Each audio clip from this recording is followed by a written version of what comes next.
Il y a deux types de personnes qui vont regarder cette vidéo. Il y a celles qui possèdent déjà du Bitcoin et qui se demandent quand le vendre. En général, elles vont attendre le dernier moment pour le faire, quitte à prendre du risque lors d'une correction qui pourrait venir comme ça empiéter sur leurs bénéfices.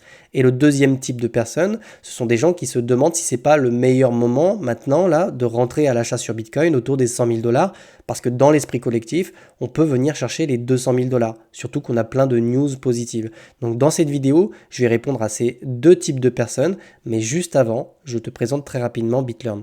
Et BitLearn, qu'est-ce que c'est? C'est une plateforme compatible mobile que j'ai créée pour te permettre d'apprendre l'analyse technique à travers un parcours basé sur la pratique. Tu y trouveras une formation clé en main sous forme de vidéos pour apprendre la cyclicité, la macroéconomie ou encore des stratégies de trading, ou encore les insights qui te permettront comme ça de partager ton travail avec les autres élèves. Et tu pourras rejoindre le groupe Discord simplement en cliquant sur le petit bouton BitLearn Discord. Tu pourras comme ça accéder à des lives ou poser des questions. Alors déjà, je vais répondre au deuxième type de profil. Tu viens d'arriver sur le marché, tu as entendu parler de Bitcoin avec peut-être l'élection de Trump, peu importe, et tu te demandes si c'est pas l'occasion ici d'en acheter autour des 94 000 dollars, parce que peut-être tu pourrais essayer de faire un x2 sur Bitcoin dans les prochains mois.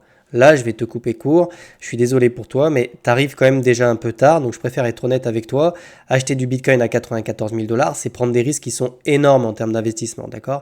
Oui, BTC peut continuer à prendre de la valeur parce qu'on est sur des niveaux d'extension, mais non, on va pas continuer comme ça éternellement. On est sur des niveaux d'excès sur quasiment tous mes indicateurs. Donc ici, autant te dire que en fait, c'est plutôt une phase de distribution et c'est plutôt une phase où on commence à prendre des profits, d'accord? Donc je vais te montrer ça très rapidement. Pour le premier type de profil qui possède déjà du Bitcoin, ça va être un peu plus technique dans cette vidéo. Donc il faudra plutôt voir ça en deuxième partie de vidéo. Là, je vais me concentrer sur la personne qui veut acheter du Bitcoin et je vais lui expliquer pourquoi c'est pas forcément une chose très judicieuse aujourd'hui. D'accord? Bien que, je le dis encore, BTC peut continuer à prendre de la valeur. D'accord. Donc, ce qu'il faut savoir, c'est que les indicateurs ici nous permettent d'avoir des zones dans lesquelles c'est intéressant d'investir, d'acheter des assets. Ça, tu l'apprends sur BitLearn. J'ai déjà fait des vidéos sur YouTube là-dedans, sur ce sujet-là. Tu vois que, par exemple, ici, sur mon indicateur de MACD, donc, prends pas peur, hein, MACD, c'est simplement un indicateur de tendance ici.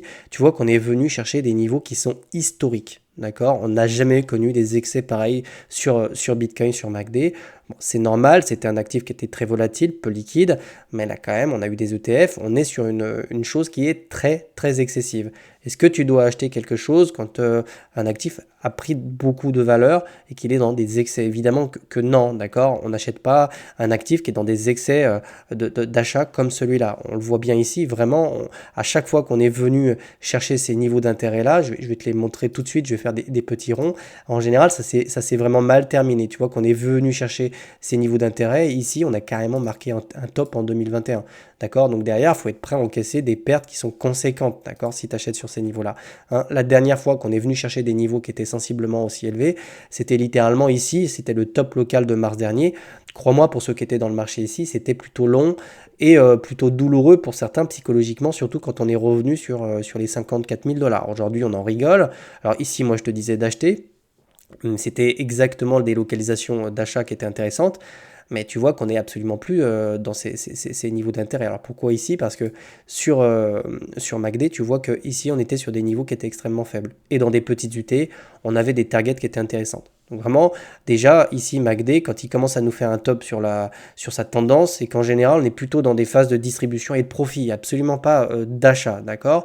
Deuxième chose, c'est mon RSI. Mon RSI, lui, il est carré, il me dit simplement quand acheter. En général, quand on vient chercher comme ça des bornes de survente, c'est les meilleures opportunités pour acheter du BTC, pour acheter des actifs financiers, d'accord? Donc ça, c'est vraiment des choses que je t'enseigne hein, sur ma chaîne. C'est très important de prendre ça en compte. Tu vois qu'ici, on est littéralement dans la borne haute du RSI. Donc ces zones-là, ici, on peut y rester, hein, ça peut durer. C'est en général des zones de profit. C'est absolument pas des zones d'achat. Là, tu es en train de rentrer dans des zones de profit. Donc techniquement, ça va plutôt concerner le premier profil, c'est la personne qui veut commencer à sécuriser ses gains parce qu'en fait, on commence à rentrer dedans. Alors attention, là aussi, on peut y rester, on peut venir chercher des niveaux d'extech qui sont encore plus élevés. Je pense qu'on peut le faire d'ailleurs sur ce cycle-là. Je pense que Bitcoin n'a pas fini son rallye, si tu veux savoir.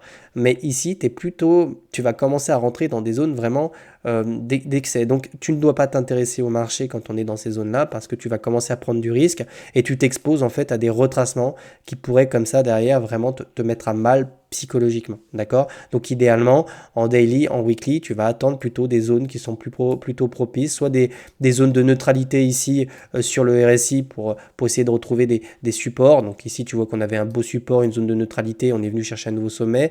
Là, on a fait un bull flag, on est venu se poser ici sur une zone de neutralité, on est venu chercher un nouveau sommet. Là, c'était éventuellement intéressant. Donc si tu veux vraiment rentrer sur Bitcoin, tu vas peut-être devoir attendre ce genre de setup, d'accord? Donc ça peut prendre un peu de temps, ça peut prendre des mois, des fois ça peut prendre des années. Donc voilà, j'ai tendance plutôt à te dire, fais attention, mais par contre, tu as des assets qui sont intéressants. On a un Ether qui a 3100 $, qui a absolument pas performé sur ce cycle. Je pense qu'il peut prendre de la valeur sur ce cycle. Tu vois que tu as 2-3 assets comme ça qui sont encore très intéressants, hein, d'accord, sur les cryptos. Donc ne te dis pas que c'est parce que tu es passé à côté de BTC que tu peux pas passer à côté d'autres choses. Il y a des choses qui se mettent en place qui sont très sympas. Maintenant, je vais passer au premier profil. Toi, tu as déjà acheté du BTC. Et peut-être même que tu es arrivé en 2021 et tu n'as absolument pas envie de te retrouver dans ce cas-là, où tu es encore avec ton BTC et tu as pris alors on va aller prendre ma petite règle, où tu as pris moins 50% dans les dents. Ça, c'est pas très agréable. D'un point de vue investissement, ça vient rogner comme ça les bénéfices, surtout que tu es peut-être rentré un petit peu plus haut. Donc là, dis-toi bien qu'on rentre dans des niveaux d'excès qui sont particulièrement élevés. Tu sais que c'est des niveaux qui sont de profit. Donc personne ne peut t'en vouloir aujourd'hui si tu prends des profits. Maintenant, on va regarder un petit peu les signaux qu'il faut surveiller. D'accord?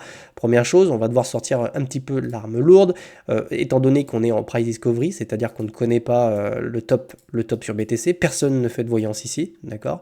On va tout simplement utiliser des niveaux Fibonacci qui sont toujours très intéressants à utiliser. D'accord? Ici, j'ai plusieurs niveaux sur Fibonacci. C'est pas des niveaux, c'est pas des chiffres qui sont aléatoires comme ça, c'est des chiffres qui sont très précis avec une série de chiffres Fibonacci qui se retrouvent dans énormément de choses. C'est des niveaux qui sont très utilisés en trading.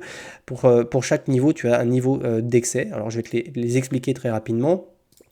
Déjà, tu as le niveau des 2, ça veut dire qu'en gros, par rapport au bottom qu'on a posé ici, on a quasiment fait 100%. Ok, ça veut dire que si je prends ici ma règle, que je viens prendre la mèche ici, on vient chercher les 100% de Fibonacci. Donc ici déjà, quand je t'ai donné les points DCA, dis-toi que tu as déjà fait x2 quasiment sur ton investissement, presque, d'accord, en termes de pourcentage. Donc c'est déjà quelque chose de très bien en termes de profit. Tu as fait une plus-value latente qui est exceptionnelle en quelques mois. Ça n'arrive pas sur tous les marchés, ça, hein, une performance comme ça. Donc vraiment, dis-toi que pour le moment, le niveau des 2 de Fibonacci est un niveau d'excès quand même très important. D'accord? En général, le niveau 1,61,8 est plutôt un niveau sur lequel on a plutôt tendance comme ça à, tu vois, être rejeté, à consolider. C'est un niveau de profit. Donc dis-toi qu'on est déjà passé au-dessus des 1,61,8. Ça nous montre quoi? Ça nous montre que, d'ailleurs, tu remarqueras qu'on a eu des rejets sur chacun de ces niveaux-là pour le moment. C'est pas un hasard. Si on trace vraiment des droites, Fibonacci est très pertinent. Ici, on s'est fait rejeter au niveau des 1,27.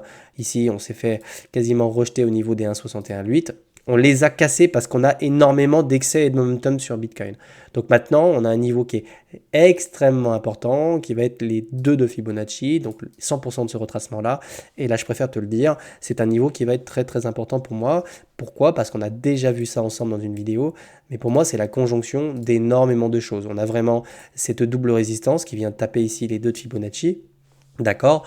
Deuxième chose, on avait vraiment cette continuation haussière. En général, on a tendance dans les marchés à faire des continuations haussières du mouvement qui a précédé ce niveau de prix. Donc, tu vois qu'on est vraiment sur la conjonction de plusieurs choses ici, des niveaux Fibo, des niveaux de continuation. On a ici les doubles résistances, ça vient chercher les 2 de Fibonacci. C'est quasiment le chiffre rond des 100 000, ça fait beaucoup de choses. D'accord. Donc pour moi, il y a de grandes chances, je ne te dis pas qu'on va avoir un top à 100 000, mais il y a de grandes chances qu'ici, on marque peut-être un peu le pas. Ok, si on vient casser les 100 000 comme ça et qu'on vient directement chercher les 2,61,8 de Fibonacci, on est sur des niveaux qui sont complètement historiques en termes d'excès. On aura vraiment cassé tous les niveaux Fibonacci.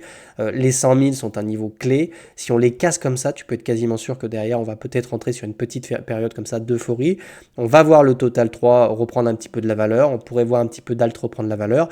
Ça pourrait simplement être une information, une indication que les retails commencent à revenir dans le marché. Ça commence déjà, hein, mais pas énormément. On le verra dans une autre vidéo. Donc toi qui as du BTC, première chose à savoir, c'est que techniquement, on commence à être dans des zones de profit entre les 61,8 et les 2 de Fibonacci, d'accord? On commence à être également dans des niveaux intéressants sur Fibonacci. Alors moi, j'ai tendance à attendre des divergences baissières pour ça. Par exemple, ici, je vais te le montrer. Alors ça demande quand même d'avoir certains niveaux d'analyse technique, mais ici, tu vois que quand on est venu chercher le top, on a eu quand même des rejets d'abord, hein. On pourrait très bien se faire rejeter autour des 100 000 et venir essayer chercher comme ça des extensions autour des 100 000 pour essayer de marquer un top local. Donc ici, tu vois qu'on avait vraiment la courbe qui s'était courbée. On a commencé à venir chercher des niveaux d'excès sur le RSI. On a commencé à plonger, d'accord? Sur le MACD, c'était pareil. On a commencé à avoir cette courbe qui s'est infléchie et c'est précisément ici, quasiment, hein, quand on a recross les zéros, qu'on a vraiment eu un top de marché. On en est très loin.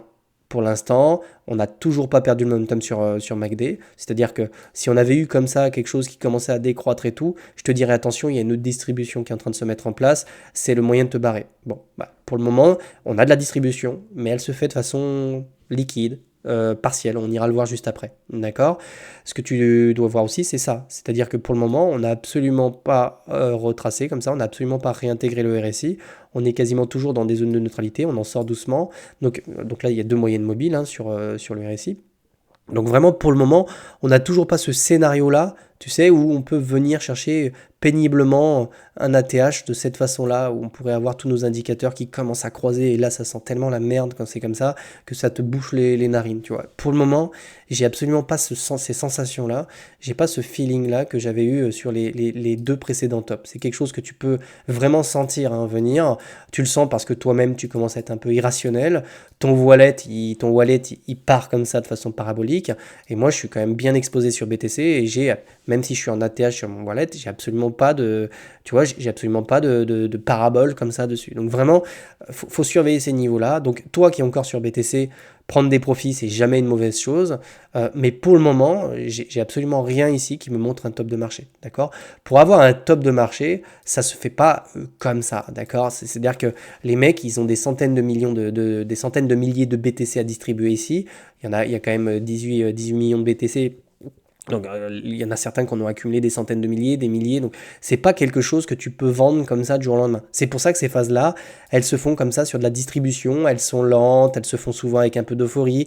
La cassure des niveaux des 100 000 sur une deuxième, si on se fait rejeter ici, peut-être une excellente chose pour venir créer ce sentiment d'euphorie, selon moi. Hein, ce serait le meilleur moment, le meilleur moyen de déclencher ce truc-là. Donc vraiment, le niveau des 100 000, tout le monde va en parler. Hein. Je vais rapidement aller voir un petit peu ce qui se passe sur les produits dérivés pour t'expliquer ce qui se passe. Ici, le marché, on n'a rien à foutre de ce qui se passe là, ça ne l'intéresse pas, il ne veut pas recharger. Ici, c'est de l'accumulation, ici, c'est de la distribution. Le marché, lui, en ce moment, tout ce qu'il veut faire, c'est vendre. Il veut vendre en fait, d'accord? Contrairement à ce qu'on pourrait croire. C'est-à-dire que toutes ces poches ici, c'est des gens qui prennent des shorts. C'est-à-dire que tu prends une position, tu veux short le marché. Eh bien lui, il adore ça, BTC, parce qu'en fait, ça vient créer des petites cascades de liquidation parce que quand tu viens taper une poche ici, ça vient exécuter des ordres au marché et ça vient exécuter d'autres ordres au marché et c'est comme ça que, paf, comme ça, tu as des accélérations de prix, d'accord? Donc en général, on vient consolider un petit peu comme ça, là on est en une semaine, on vient consolider comme ça, on vient créer des poches parce que tu as des gens qui shortent et dès qu'on vient les toucher, il y a des petites cascades de liquidation, ça s'appelle des short squeeze, d'accord? C'est-à-dire que forcément, si tu as un ordre ici qui s'exécute au marché, ça va exécuter tous les autres ordres. D'accord? Et c'est comme ça qu'en fait, on a des accélérations aussi. Pour l'instant, donc ça c'est de la distribution parce que c'est de l'achat forcé de la part de certains traders, donc des ventes voulues pour d'autres personnes. Mais ça, c'est bien pour distribuer lentement et doucement. Le problème de ça, c'est que tu peux pas distribuer massivement, c'est pas quelque chose que tu peux faire parce que sinon les whales et les institutions n'ont aucun intérêt à faire ça. Si elles vendent d'un coup des centaines de milliers de BTC, on va avoir une mèche comme ça et elles vont vendre leur BTC à 82 000, 83, 86, 87, 88. Non, elles veulent le vendre sur les mêmes niveaux de prix, sur des niveaux de top. Et donc pour ça, elles ont besoin que la demande soit aussi forte que l'offre. Et pour créer cette demande-là, elles ont besoin de casser des niveaux qui sont psychologiques, c'est-à-dire ici on avait cassé les 40 000, ensuite on était venu comme ça casser les 60 000 et vraiment on était quasiment venu chercher, c'était combien? On était venu chercher presque les 65 000, donc on avait vraiment les 50 000 en tête, hein, d'accord? Donc ici ça commençait à te parler de 100 000 et tout, d'accord? Donc quand on va casser les 100 000 et qu'on te parlera de 200 000, tu auras déjà une bonne information pour te barrer. Dernière chose, on trouve toujours des sommets sur des périodes de forte euphorie. Tu vois des bougies rouges ici, d'accord?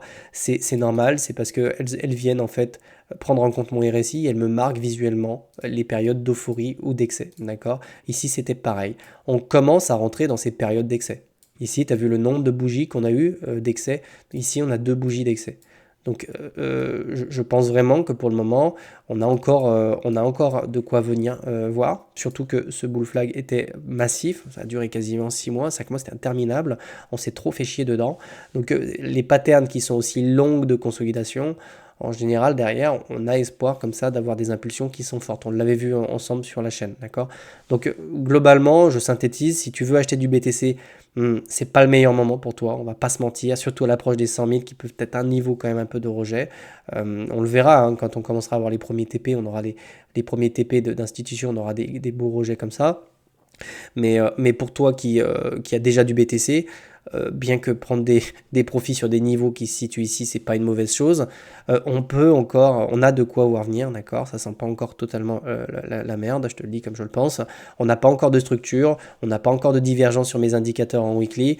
On a rien touché. La seule divergence que j'ai, je l'ai sur le RSI, c'est celle-ci. Hein, on avait à peu près la même chose ici, on était venu chercher un sommet, on avait divergé, d'accord? Mais pour le moment, j'ai rien d'autre ici qui me laisse penser qu'on est sur un top de marché. Si je le sens venir, si je le vois venir, je serai le premier à te le dire. Voilà. J'espère que cette vidéo t'a plu, elle était un peu longue mais nécessaire pour remettre un petit peu l'église au centre du village. Je te souhaite de passer une excellente journée. Si ce format te plaît, n'hésite pas à t'abonner, n'hésite pas à nous rejoindre aussi sur BitLearn, t'es le bienvenu. Je te souhaite de passer une excellente journée et je te dis à demain. Ciao, ciao.